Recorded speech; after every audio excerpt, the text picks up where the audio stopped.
Hi dears. അപ്പോൾ നമ്മുടെ exam start ചെയ്യുകയാണ്. SSLC എക്സാം സ്റ്റാർട്ട് ചെയ്തിട്ടുണ്ട്.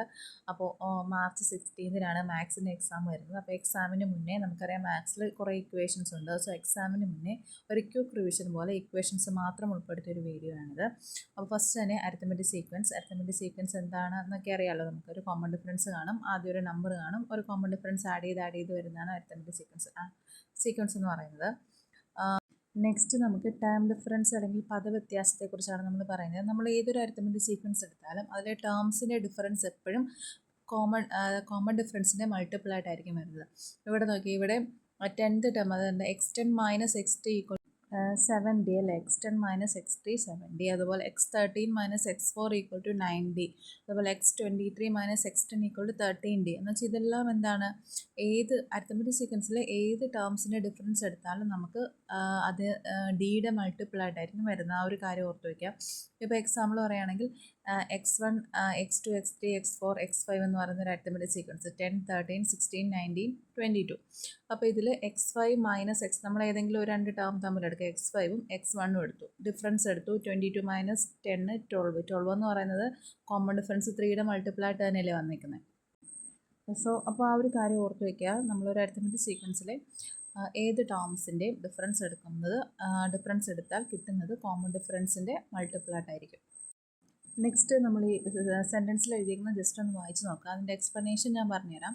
അതായത് നമ്മളൊരു arithmetic sequence x1 x2 x3 x4 x5 x6 x7 എന്ന് പറയുന്ന ഒരു അരിത്തമെറ്റിക് സീക്വൻസ് നമ്മൾ എടുക്കുക. ഇതിൽ മിഡിൽ ടേം നോക്കാം. മിഡിൽ ടേം എന്ന് പറയുന്നത് x4 ആണ്.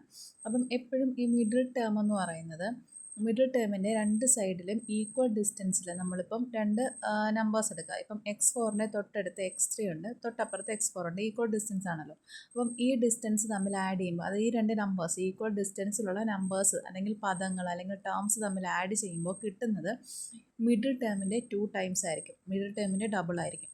അതായത് നമ്മൾ ഈക്വൽ ഡിസ്റ്റൻസിൽ x3 x5 ഉണ്ട്, അതുപോലെ തന്നെ നമുക്ക് x2ഉം x6ഉം എടുക്കാം, അതുപോലെ x1ഉം x7ഉം എടുക്കാം. ഇത് തമ്മിൽ ഈ നമ്പേഴ്സ് ഈക്വൽ ഡിസ്റ്റൻസിലുള്ള നമ്പേഴ്സ് തമ്മിൽ ആഡ് ചെയ്യുമ്പോൾ കിട്ടുന്നത് മിഡിൽ ടേമിൻ്റെ 2 ടൈംസ് ആയിരിക്കും എന്നാണ് പറയുന്നത്. നെക്സ്റ്റ് ഇതിൻ്റെ സമ്മാണ് കണ്ടുപിടിക്കുന്നതെങ്കിൽ നമ്പർ ഓഫ് ടേംസ്, അതായത് എത്ര ടേം ഉണ്ടോ നമ്പർ ഓഫ് ടേംസിനെ മിഡിൽ ടേം കൊണ്ട് മൾട്ടിപ്ലൈ ചെയ്ത് കഴിഞ്ഞാൽ നമുക്ക് സമ്മ് കിട്ടും. അതിപ്പം ഇവിടെ 7 വരെ ഉള്ളതുകൊണ്ടാണ് നമ്മൾ അതിൻ്റെ മിഡിൽ ടേമായ x4 × നമ്പർ ഓഫ് ടേംസ് 7 ആണ്, അതുകൊണ്ട് മൾട്ടിപ്ലൈ ചെയ്തത്. ആ ഇക്വേഷൻ ഒന്നും കൂടെ കൊടുത്തേക്കാണ്. Sum is equal to middle term × n. അതായത് തുക എന്ന് പറയുന്നത് മധ്യപദത്തിൻ്റെ കൂടെ n മൾട്ടിപ്ലൈ ചെയ്യുക. n എന്ന് പറയുന്നത് നമ്പർ ഓഫ് ടേംസ് ആണ്. അതിൻ്റെ എക്സാമ്പിൾ കൊടുത്തിട്ടുണ്ട്. ഒരു അരിത്തമെറ്റിക് സീക്വൻസ് വെച്ചിട്ട് നമ്മൾ സമ്മ് കണ്ടുപിടിക്കുന്ന ഒരു എക്സാമ്പിൾ കൊടുത്തിട്ടുണ്ട്. അത് ജസ്റ്റ് നോക്കുക. അടുത്ത് നമുക്ക് പഠിക്കാനുള്ളത് ടേം കണക്ഷൻ അല്ലെങ്കിൽ പദബന്ധത്തെക്കുറിച്ചാണ് പറയുന്നത്. അതായത് ഇപ്പം x3 + x7 നോക്കിയാൽ 3യും 7ഉം കൂടെ കൂട്ടുമ്പോൾ 10 അല്ലേ വരുന്നത്, അത് ഓർത്ത് വെക്കുക. ഈക്വൽ ടു x2 + x8, 8ഉം 2ഉം കൂടെ ആഡ് ചെയ്യുമ്പോൾ 10 വരുന്നത് അല്ലേ. അതുപോലെ x1 + x9, അതായത് 9ഉം 1ഉം കൂടെ ആഡ് ചെയ്യുമ്പോൾ 10. ഇങ്ങനെ അതിൻ്റെ ആ ഒരു ഇത് തമ്മിൽ ആഡ് ചെയ്യുമ്പോൾ സെയിം നമ്പേഴ്സ് കിട്ടുവാണെങ്കിൽ ആ പദങ്ങൾ തമ്മിലുള്ള അഡീഷൻ്റെ തുക എപ്പോഴും ഈക്വൽ ആയിരിക്കും. അതായത് ഇപ്പോൾ x5 + x7, 7 + 5 എത്രയാണ് 12. അതുപോലെ x2 + x10, 10ഉം 2ഉം 12. അതുപോലെ x1 + x11. അങ്ങനെ ആ ഒരു കണക്ഷനും കൂടെ ഓർത്ത് വെച്ചേക്കുക. അതായത് നിങ്ങൾക്ക് മനസ്സിലായല്ലോ. ഇപ്പം 3rd ടേമും 7th ടേമും കൂടെ ആഡ് ചെയ്യുമ്പോൾ കിട്ടുന്ന തുകയും അതുപോലെ 2nd ടേമും 8th ടേമും കൂടെ ആഡ് ചെയ്യുമ്പോൾ കിട്ടുന്ന തുകയും സെയിം ആയിരിക്കും. കാരണം 3 + 7 10, 8 + 2 10. അപ്പം ആ ഒരു കണക്ഷൻ, ആ ഒരു പദബന്ധം ഓർത്ത് വെച്ചേക്കുക. ഇനി നിങ്ങൾക്ക് ഇമ്പോർട്ടൻ്റ് ആയിട്ട് എക്സാമിന് ഷുവറായിട്ട് എല്ലാ തവണയും ചോദിക്കുന്ന ക്വസ്റ്റ്യൻ ആണ് check whether a term or not. അപ്പോൾ ഈ ക്വസ്റ്റ്യൻ വരുമ്പോൾ ഈ ഒരു രീതിയിൽ ഫോളോ ചെയ്യുകയാണെങ്കിൽ ഈ ഒരു സ്റ്റെപ്പ് ഫോളോ ചെയ്ത് നമുക്ക് സിമ്പിളായിട്ട് ചെയ്യാൻ പറ്റും. ഫസ്റ്റ് ഇതൊരു ക്വസ്റ്റ്യൻ ആണ്. Is 101 is A term of the arithmetic sequence 13 24 35 etcetera. What about 1001? അതായത് 101 ഈ ഒരു അരിത്തമെറ്റിക് അതായത് 13 24 35 എന്ന് പറഞ്ഞു വരുന്ന ഒരു അരിത്തമെറ്റിക് സീക്വൻസിലെ 101 ഒരു പദമായിട്ട് വരുമോ? അതുപോലെ തന്നെ 1001 ഈ ശ്രേണിയിലെ ഒരു പദമായിട്ട് വരുമോ? ഇതാണ് നമ്മുടെ ക്വസ്റ്റ്യൻ. അപ്പോൾ ഇങ്ങനെ ഒരു ക്വസ്റ്റ്യൻ കിട്ടിക്കഴിഞ്ഞാൽ ഫസ്റ്റ് തന്നെ നമ്മൾ ഈ ഒരു ഇക്വേഷൻ എഴുതുക. Last term minus first term divide by common difference ചെയ്യാം. ലാസ്റ്റ് ടേം ഇപ്പോൾ നമ്മൾ 101 ആണ് ഈ ഒരു ശ്രേണിയിലെ പദമായിട്ട് നോക്കുന്നതെങ്കിൽ ലാസ്റ്റ് ടേം 101 ആയിരിക്കുമല്ലോ. നമ്മൾ 101 ആയിട്ട് എടുക്കുക. ലാസ്റ്റ് ടേം 101, ഫസ്റ്റ് ടേം 13, രണ്ടും കൂടി ഡിഫറൻസ് എടുത്തിട്ട് അതിനെ കോമൺ ഡിഫറൻസ് കൊണ്ട് ഡിവൈഡ് ചെയ്യാം. അപ്പോൾ 101 minus 13 divide by 11, common difference 11 ആണ്. അപ്പോൾ 88/11 ചെയ്തപ്പോൾ നമുക്ക് 8 കിട്ടി. 8 കിട്ടുകയെന്ന് വെച്ചാൽ നമുക്ക് ആ ഒരു 88നെ 11 വെച്ചിട്ട് കംപ്ലീറ്റ് ആയിട്ട് ഡിവൈഡ് ചെയ്യാൻ പറ്റുന്നുണ്ട്. അപ്പോൾ കംപ്ലീറ്റ് ആയിട്ട് ഡിവൈഡ് ചെയ്യാൻ പറ്റുന്നുണ്ടെങ്കിൽ എന്താണ് ആ ഒരു പദം ആ ശ്രേണിയിലുണ്ട്. ഇനി കംപ്ലീറ്റ് ആയിട്ട് ഡിവൈഡ് ചെയ്യാൻ പറ്റുന്നില്ല, അതായത് റിമൈൻഡർ നോട്ട് ഈക്വൽ ടു 0 ആണെങ്കിൽ ആ ടേം അതിലൊരു ടേം അല്ല, ആ ഒരു നമ്പർ അതിലൊരു ടേം അല്ലാതെ വരും. അപ്പോൾ ഇത്രയും നോക്കിയാൽ മതി. നമ്മൾ ആദ്യം last term minus first term divide by d ചെയ്ത് നോക്കുക. കംപ്ലീറ്റ് ആയിട്ട് ഡിവൈഡ് ചെയ്യാൻ പറ്റുന്നു, റിമൈൻഡർ 0 ആണെങ്കിൽ ആ ഒരു നമ്പർ അതിലെ ഒരു ടേം ആണ്. പക്ഷേ എന്നാൽ റിമൈൻഡർ നമുക്ക് 0 വരുന്നില്ല, വേറെ ഏതെങ്കിലും നമ്പർ അല്ലെങ്കിൽ കംപ്ലീറ്റ് ആയിട്ട് നമുക്ക് അതിനെ ഡിവൈഡ് ചെയ്യാം എങ്കിൽ അത് ആ ഒരു നമ്പർ അതിലെ ടേം അല്ല. ഇത്രയുള്ള അരിത്തമെറ്റിക് സീക്വൻസിലെ ഇമ്പോർട്ടൻ്റ് ആയ കുറച്ച് പോയിന്റ്സ് ഇക്വേഷൻസും ഇത് നോക്കി വെച്ചേക്കാം. ഓക്കെ, നെക്സ്റ്റ് നമ്മൾ സർക്കിൾ എന്ന് പറയുന്നൊരു ചാപ്റ്ററാണ് തുടങ്ങുന്നത്. അപ്പോൾ സർക്കിൾ എന്ന് പറയുന്ന ചാപ്റ്ററിൽ നമ്മൾ ഫസ്റ്റ് പഠിക്കുന്ന ഒരു കൺസെപ്റ്റ് എന്ന് പറയുന്നത് ഒരു ഞാണ് സെൻട്രൽ ആംഗിളുമായിട്ട് ഒരു ആംഗിൾ മേക്ക് ചെയ്യുന്നുണ്ട്. ആ സെയിം ഞാണ് സർക്കിളിലും ഒരു ആംഗിൾ മേക്ക് ചെയ്യുന്നുണ്ട്. ഈ രണ്ട് ആംഗിൾ തമ്മിലൊരു റിലേഷൻ ഉണ്ട്. സെൻട്രൽ ആംഗിളിൻ്റെ പകുതിയായിരിക്കും എപ്പോഴും സർക്കിളിൽ ആ സെയിം കോഡ് അല്ലെങ്കിൽ ആ സെയിം ഞാണ് സർക്കിളിൽ ഉണ്ടാക്കുന്ന ആംഗിൾ. ഇപ്പോൾ നിങ്ങൾ ഫിഗർ നോക്കുമ്പോൾ കുറച്ചും കൂടെ ക്ലിയർ ആയിട്ട് മനസ്സിലാവും. എ ബി എന്ന് പറയുന്ന ഒരു കോഡ് അല്ലെങ്കിൽ എ ബി എന്ന് പറയുന്ന ഒരു ഞാണ് സെൻട്രൽ ഓയുമായിട്ട് മേക്ക് ചെയ്യുന്ന ആംഗിൾ 2x ആണ്. ഈ സെയിം കോഡ് സർക്കിളിലെ ഒരു പോയിന്റുമായിട്ട് മേക്ക് ചെയ്യുന്ന ആംഗിൾ അപ്പോൾ 2xൻ്റെ ഹാഫ് ആയിരിക്കും. 2xൻ്റെ ഹാഫ് എന്ന് പറഞ്ഞാൽ x ആയിരിക്കും. അതായത് നോക്കി, എ ബി എന്ന് പറയുന്നത് കോഡ് സെൻട്രലുമായിട്ട് മേക്ക് ചെയ്യുന്ന ആംഗിൾ 120 ഡിഗ്രി ആണെങ്കിൽ ആ സെയിം കോഡ് സർക്കിളിൽ മേക്ക് ചെയ്യുന്ന ആംഗിൾ 120യുടെ ഹാഫ് 60 ഡിഗ്രി ആയിരിക്കും. ഇതാണ് നിങ്ങൾ ഫസ്റ്റ് പഠിക്കുന്ന കൺസെപ്റ്റ്. സെക്കൻഡ് എന്ന് പറയുന്നത് angle in a semi circle is always right angle ആയിരിക്കും. അതായത് അർദ്ധവൃത്തത്തിലെ കോണ് എപ്പോഴും മട്ടമാണ്, അതായത് 90 ഡിഗ്രി ആയിരിക്കും. ഒരു സെമി സർക്കിളിലെ ആംഗിൾ എപ്പോഴും എന്തായിരിക്കും, മട്ടമായിരിക്കും അല്ലെങ്കിൽ 90 ഡിഗ്രി ആയിരിക്കും. ഇനി നെക്സ്റ്റ് പറയുന്നത് നമ്മൾ ചക്രീയ ചതുർഭുജം അല്ലെങ്കിൽ സൈക്ലിക് ക്വാഡ്രിലാറ്ററിൻ്റെ കാര്യമാണ്. എന്താണ് സൈക്ലിക് ക്വാഡ്രിലാറ്റർ എന്ന് വെച്ചാൽ ആ ഒരു കൺസെപ്റ്റ് മനസ്സിലാക്കി വെക്കുക.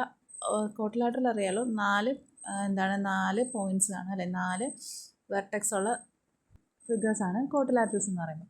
അപ്പോൾ ഇവിടെ 4 പോയിൻറ്റ്സും എന്താണ്, ക്വാഡ്രിലാറ്ററലിൻ്റെ 4 പോയിൻറ്റും സർക്കിളിനുള്ളിൽ തന്നെയാണ്, സർക്കിളിൽ തന്നെയാണ്, സർക്കിളിലെ പോയിന്റിലാണ് ആ 4 പോയിൻറ്റും വരുന്നത്. എ ബി സി ഡി എന്ന് പറയുന്ന 4 പോയിൻറ്റും സർക്കിളിൽ തന്നെയാണ് വരുന്നത്. അപ്പോൾ അങ്ങനെ മേക്ക് ചെയ്യുന്ന ക്വാഡ്രിലാറ്ററൽസിനെയാണ് നമ്മൾ സൈക്ലിക് ക്വാഡ്രിലാറ്ററൽ അഥവാ ചക്രീയ ചതുർഭുജം എന്ന് പറയുന്നത്.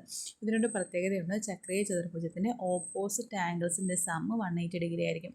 അതായത് ഇവിടെ ആംഗിൾ ബിയും ആംഗിൾ ഡിയും തമ്മിൽ ആഡ് ചെയ്യുമ്പോഴും 180 ഡിഗ്രി കിട്ടും. അതുപോലെ ആംഗിൾ എയും ആംഗിൾ സിയും തമ്മിൽ ആഡ് ചെയ്യുമ്പോഴും 180 ഡിഗ്രി കിട്ടും. അപ്പോൾ എന്താണ് ചക്രീയ ചതുർഭുജം ഓർത്ത് വയ്ക്കുക, അല്ലെങ്കിൽ സൈക്ലിക് ക്വാഡ്രിലാറ്ററൽ എന്താണെന്ന് ഓർത്ത് വയ്ക്കുക. 4 പോയിൻറ്റും വൃത്തത്തിലെ പോയിൻറ്റ്സ് ആയിരിക്കും. അതുപോലെ തന്നെ അതിൻ്റെ കോണിൻ്റെ റിലേഷൻ ഓർത്ത് വയ്ക്കുക. ഇനി നമുക്ക് നെക്സ്റ്റ് പറയാനുള്ളതെന്ന് വെച്ചാൽ ഒരു കോഡ് എ ബി എന്ന് പറയുന്ന ഒരു കോഡ് സർക്കിളിൽ ആ 2 പോയിൻറ്റ് സർക്കിളിൻ്റെ എതിർവശത്ത് അല്ലെങ്കിൽ സർക്കിളിൻ്റെ ഒരേ വശത്തുണ്ടാക്കുന്ന കോണുകൾ എപ്പോഴും തുല്യമായിരിക്കും. എ ബി എന്ന് പറയുന്ന ഞാണ് സർക്കിളിൻ്റെ ഒരു സൈഡിൽ ഉണ്ടാക്കുന്ന കോണുകൾ എപ്പോഴും ഈക്വൽ ആയിരിക്കും. അപ്പോൾ എ ബി എന്ന് പറയുന്ന ഞാണ് സർക്കിളിൽ ഉണ്ടാക്കുന്ന എല്ലാ കോണും കണ്ട എക്സ് ഡിഗ്രി ആയിട്ട് എടുത്തത്. അപ്പോൾ ഒരു കോണ് ഇപ്പോൾ 20 ഡിഗ്രി ആണെങ്കിൽ ആ സൈഡിൽ ആ കോഡ് ആ ഞാൻ തന്നെ ആയിരിക്കണം, ആ സൈഡിൽ ഉണ്ടാക്കുന്ന എല്ലാ കോണുകളും 20 ഡിഗ്രി തന്നെ ആയിരിക്കും.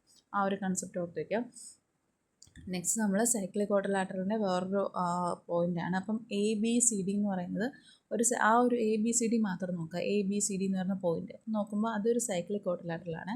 അതിൻ്റെ ഓപ്പോസിറ്റ് ആംഗിൾസ് എപ്പോഴും 180 ഡിഗ്രി ആയിരിക്കും. ഇനി ഇ എന്ന് പറയുന്ന പോയിന്റ് സർക്കിളിന് പുറത്താണ്. അപ്പോൾ അങ്ങനെ നോക്കുകയാണെങ്കിൽ എ ബി സി ഇ ഈ ഒരു എടുക്കുകയാണെങ്കിൽ സർക്കിളിന് ഔട്ട്സൈഡ് ദ സർക്കിൾ ആണെങ്കിൽ അതിൻ്റെ സം ആ ഒരു ക്വാഡ്രിലാറ്ററിൻ്റെ ഓപ്പോസിറ്റ് ആംഗിൾസിൻ്റെ സം എപ്പോഴും 180 ഡിഗ്രിക്കാട്ടി കുറവായിരിക്കും. അതുപോലെ എഫ് എന്ന് പറയുന്ന പോയിന്റ് സർക്കിളിനകത്തല്ലേ, അപ്പോൾ ആ ഒരു ക്വാഡ്രിലാറ്ററിൽ എ ബി സി എഫ് എന്ന് പറയുന്ന ആ ഒരു ക്വാഡ്രിലാറ്ററിൻ്റെ ഓപ്പോസിറ്റ് ആംഗിൾസിൻ്റെ സമ്മ് എപ്പോഴും 180 ഡിഗ്രിക്കാട്ടി കൂടുതലായിരിക്കും. കാരണം എഫ് എന്ന് പറയുന്നത് സർക്കിളിന് അകത്താണ്, ഇ എന്ന് പറയുന്നത് സർക്കിളിന് പുറത്താണ്. ആ ഒരു കൺസെപ്റ്റും കൂടെ ഓർത്ത് വെക്കുക. അടുത്ത next chapter arithmetic sequence and algebra അല്ലെങ്കിൽ സമാന്തര ശ്രേണിയും ബീജഗണിതവും. ഇതിനകത്ത് ഫസ്റ്റ് നമ്മൾ പഠിക്കാനുള്ളത് ഓൾജിബ്രൈക് ഫോമാണ്. X n is equal to n plus b നമുക്ക് എല്ലാവർക്കും അറിയാം. X n is equal to n plus b. X N എന്ന് പറയുന്ന പല പേരുകളുണ്ട്. ഒന്ന് ഓൾജിബ്രൈക് ഫോം, അതുപോലെ nth ടേം, ലാസ്റ്റ് ടേം, അതുപോലെ തന്നെ ജനറൽ ഫോം അങ്ങനെയൊക്കെ ക്വസ്റ്റ്യൻ ചോദിക്കാം. ഫൈൻഡ് ദ ജനറൽ ഫോം അല്ലെങ്കിൽ റൈറ്റ് ദ ജനറൽ ഫോം അല്ലെങ്കിൽ എന്ത് ടേം എത്രയാണെന്ന് കണ്ടുപിടിക്കുക അല്ലെങ്കിൽ ലാസ്റ്റ് ടേം എത്രയാണ്. ഇതിനൊക്കെ നമ്മൾ എക്സ് എൻ എന്ന് പറയുന്ന ആ ഒരു നൊട്ടേഷനാണ് യൂസ് ചെയ്യുന്നത്. ഇപ്പോൾ എക്സ് എൻ കണ്ടുപിടിക്കാൻ കുറേ ഇക്വേഷൻസ് ഉണ്ട്. ജസ്റ്റ് നോക്കി വയ്ക്കുക. F plus N minus one into d, അതുപോലെ d n plus F minus d, അതുപോലെ a n plus d. A എന്ന് പറയുന്നത് എ പ്ലസ് ബി എഫ് ആയിരിക്കും. അങ്ങനെ ആ ഒരു ഇക്വേഷൻസ് ഓർത്ത് വെക്കുക. എക്സ് എൻ കണ്ടുപിടിക്കാനുള്ളത്. എക്സ് എൻ ജനറലി നമ്മൾ x n is equal to a n plus b എന്നാണ് ജനറൽ ഇക്വേഷൻ. പിന്നെ നമ്മൾ f plus N minus one into d അത് ഉപയോഗിക്കും. D n plus F minus d, ആ ഇത്ര ഇക്വേഷൻസ് നമ്മൾ യൂസ് ചെയ്യാറുണ്ട്. അപ്പോൾ ഒരു എക്സാമ്പിൾ കൊടുത്തിട്ടുണ്ട്. Find algebraic form. കണ്ട ക്വസ്റ്റ്യൻ എന്നത് ഓൾജിബ്രൈക് ഫോം എന്നാണ്. ഓൾജിബ്രൈക് ഫോം എന്ന് ചോദിച്ചാൽ നമ്മൾ എക്സ് എൻ ആണ് കണ്ടുപിടിക്കുന്നത്. അതുപോലെ തന്നെ എന്ത് ടേം എന്ന് ചോദിച്ചാൽ X n, last term general form ഒക്കെ ചോദിച്ചാൽ നമ്മൾ എക്സ് എൻ ആണ് കണ്ടുപിടിക്കുന്നത്. അപ്പോൾ ആ എക്സാമ്പിൾ നോക്കുക. നെക്സ്റ്റ് നമ്മൾ കണ്ടുപിടിക്കേണ്ടത് നമ്പർ ഓഫ് ടേംസ്, ആകെ പദങ്ങളുടെ എണ്ണം കണ്ടുപിടിക്കാനുള്ള ഇക്വേഷനാണ് x n minus x one divide by d plus one. X n last term, x one first term, d common difference. Plus one ചെയ്യുമ്പോൾ നമുക്ക് എന്ത് കിട്ടും? ആകെ പദങ്ങളുടെ എണ്ണം അഥവാ എന്ന് കിട്ടും. ഇനി നമുക്ക് അതിനൊരു എക്സാമ്പിൾ കൊടുത്തിട്ടുണ്ട്, അത് നോക്കുക. നെക്സ്റ്റ് നമ്മൾ സമ്മ് അല്ലെങ്കിൽ തുക കണ്ടുപിടിക്കാനുള്ള ഇക്വേഷനാണ്. Sum X one X two X three X four ഇങ്ങനെ എക്സ് എൻ എന്ന് പറയുന്ന പോകുന്നൊരു അരിത്തമെറ്റിക് സീക്വൻസിന് സമ്മ് കണ്ടുപിടിക്കുന്ന equation S N is equal to N by two into sum of any pair. ഇനി S N is equal to N by ടുവിൻ്റെ X one plus X N ആണോ. നമുക്ക് കുറച്ച് ഇക്വേഷൻ ഉണ്ട്. എൻ ബൈ ടുവിൻ്റെ X one plus X N ഉണ്ട്. അതുപോലെ N by ടുവിൻ്റെ to F plus N minus വണ്ണിൻ്റെ ഡി, അതുപോലെ D by two N square plus F minus D by two N, അതുപോലെ P N square plus Q N, P plus Q X വണ്ണും P by two D.